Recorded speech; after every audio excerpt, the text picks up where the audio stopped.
সনাতন ধর্মে প্রাচীনতম উৎসবের মধ্যে অন্যতম হোলি উৎসব। ভারতে খুব ধুমধাম করে উদযাপিত হয় রঙের এই উৎসব হোলি। শুধু হিন্দু সম্প্রদায় নয়, অন্য সম্প্রদায়ের লোকজনও এই উৎসবে মেতে ওঠেন। দেশটির বৃহত্তম অবাঙালি হিন্দুরা উৎসবটি হোলি হিসেবে পালন করলেও বাঙালি হিন্দুরা এই উৎসব দোল উৎসব বা দোল পূর্ণিমা নামেই পালন করে থাকেন। তবে যে নামেই হোক না কেন, এদিন একে অন্যকে রং মাখাতে মেতে ওঠে ভারতবাসী।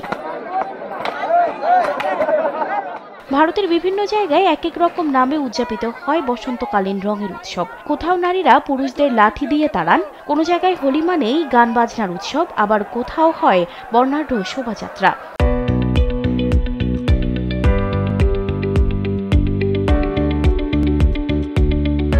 উত্তরপ্রদেশের উত্তেজনাপূর্ণ লাঠমার হোলি থেকে শুরু করে উত্তরাখণ্ডের সুরেলা কুমাউনি হোলি, প্রতিটি অঞ্চলের হোলির নিজস্ব রং ও মজা আছে।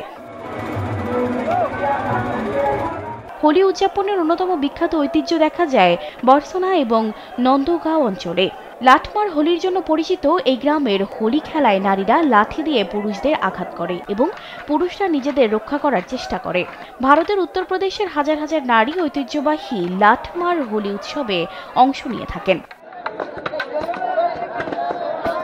এই ঐতিহ্য বহু বছর ধরে চলে আসছে। এটি বহু পুরনো রীতি।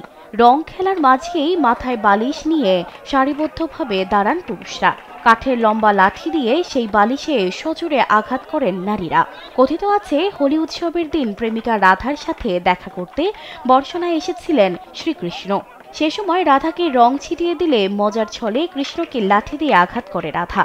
এই ঐতিহ্যই যেন পালন করেন এই অঞ্চলের বাসিন্দারা। এই উৎসব প্রতি বছর হাজার হাজার পর্যটককে আকর্ষণ করে, যা ঐতিহ্য এবং সম্প্রদায়ের একটি প্রাণবন্ত ও আনন্দময় উদযাপন।